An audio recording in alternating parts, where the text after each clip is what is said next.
അപ്പോൾ അടുത്തത് നമുക്ക് ക്വസ്റ്റ്യൻ നമ്പർ 9 ആണ് ചെയ്യാനുള്ളത്. ഇതാണ് question. A bag contains 10 balls out of which k are red and 10 minus k are black, where 0 k between 0 and 10. If 3 balls are drawn at random without replacement and all of them are found to be black, then the probability that the bag contains 1 red and 9 black balls. അത് actually base തിയർ ആണ്. അതായത് ബാഗിൽ 10 ball ഉണ്ട്, അതിൽ K റെഡും 10 minus K ബ്ലാക്കും ആവാം. അപ്പൊ ബാഗ് എങ്ങനെ വേണമെങ്കിലും ആവാം. ബാഗിന് 10 ഓപ്ഷൻസ് ഉണ്ട്. ബാഗ് എങ്ങനെ വേണമെങ്കിലും ആവാം. ബാഗിന് 10 ഓപ്ഷൻ. എന്തൊക്കെ 10 ഓപ്ഷൻ?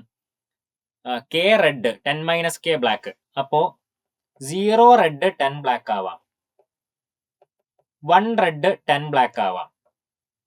ഇങ്ങനെ 10 ഓപ്ഷൻ. 10 റെഡ് 0 ബ്ലാക്ക് ആവാം. എല്ലാം വിത്ത് 1/10 പ്രോബിലിറ്റി. ഇങ്ങനെ 10 ഓപ്ഷൻ. എന്നിട്ട് അതിൽ നിന്ന് 3 ബോൾ എടുക്കുന്നു. 3 ബോൾ എടുക്കുമ്പോൾ if 3 balls are drawn at random without replacement and all of them are found to be black, then the probability that the bag contains 1 red and 9 black balls. അപ്പോൾ 1 red 9 black, 1 red ഇവിടെയൊക്കെ 9 ആണ്, 9 black. ഇവിടെ നിന്നൊക്കെ 3 ball എടുക്കാൻ പറഞ്ഞു, എന്നിട്ട് 3 black ആവണം. അപ്പോ ഇവിടെ നിന്ന് എടുക്കാം, 3 ബ്ലാക്ക് ആവണം. അവിടെ നിന്ന് 3 ബ്ലാക്ക് എടുക്കാനുള്ള പ്രോബിലിറ്റി എന്താ? പ്രോബിലിറ്റി ഇല്ല, നമ്പർ ഓഫ് വേസ് എത്ര വേസിൽ എടുക്കാം?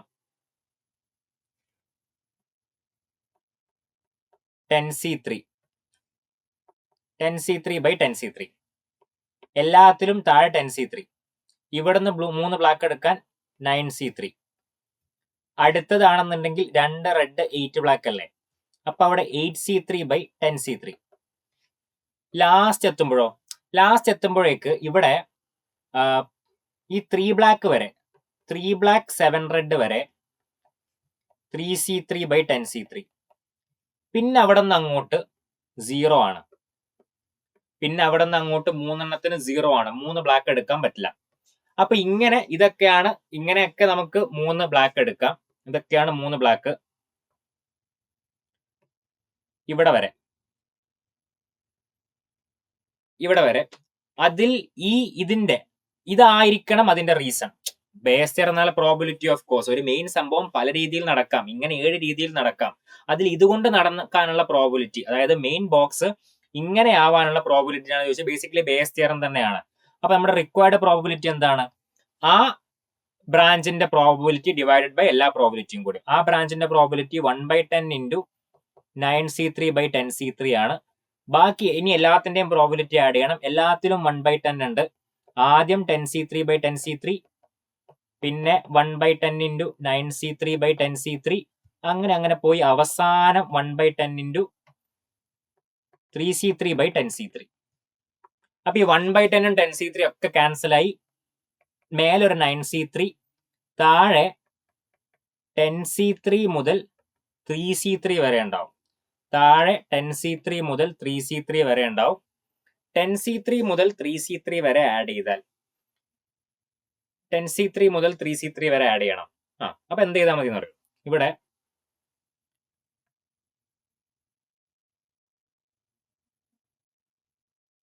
ഇവിടെ ഒരു 4c2 ആഡ് ചെയ്താൽ മതിയോ? അല്ല, 3c2. NCR plus NCR minus 1 equal to N plus 1 CR.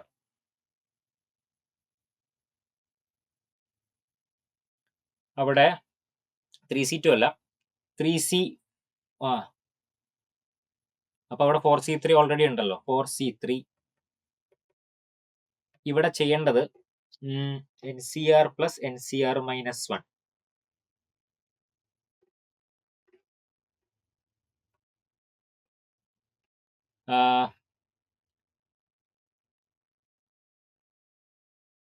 (3c3 1 ആണല്ലോ, 4c3 4 ആണ്. അതെല്ലാം കൂടി കാണുകയല്ല വേണ്ടത്.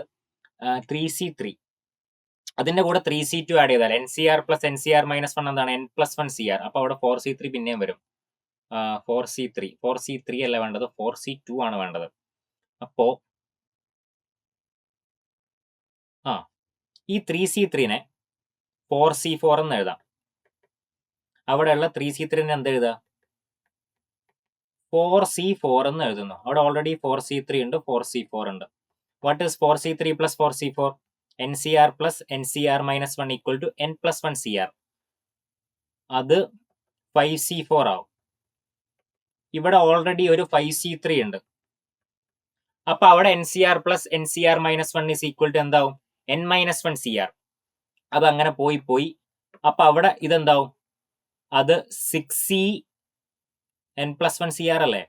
6C4 ആവും. അങ്ങനെ പോയി ലാസ്റ്റ് അതെന്താവും? ഈ 11ന്റെ അവിടെ എത്തുമ്പോൾ ഇതെന്തായിട്ടുണ്ടാവും? 5C4ഉം 5C3 ആഡ് ചെയ്ത് അതെന്തായി? 6C4 ആയി. അങ്ങനെ ലാസ്റ്റ് ഇത് 9C3 by 10C3 plus 10C4 വരെ എത്തിയിട്ടുണ്ടാവും. അത് 11C NCR plus NCR minus 1 equal to N plus 1 CR. NCR plus NCR minus 1 is equal to N plus 1 CR. N plus 1 CR 11C4 എത്തും. അപ്പൊ ഇത് 9 into 8 into 7 by 6, 11 into 10 into 9 into 8, പിന്നെ അതിന്റെ 2, 3, 4. അപ്പൊ ഈ 2, 4, 8 cancel ആവുന്നു, 9, 9 cancel ആവുന്നു. പിന്നെ എന്തൊക്കെ? ഇത് ഇവിടെ ഒരു 2. ഇനി ബാക്കി 8 into 7, 2 into 11 into 10. അപ്പൊ ഇത് 4 ആവുന്നു, ഇത് 2, ഇത് 5, 14/55 എത്തുന്നു. 14/55 അതുണ്ടോ? 14/55. ഓപ്ഷൻ 4 ആണ് ആൻസർ.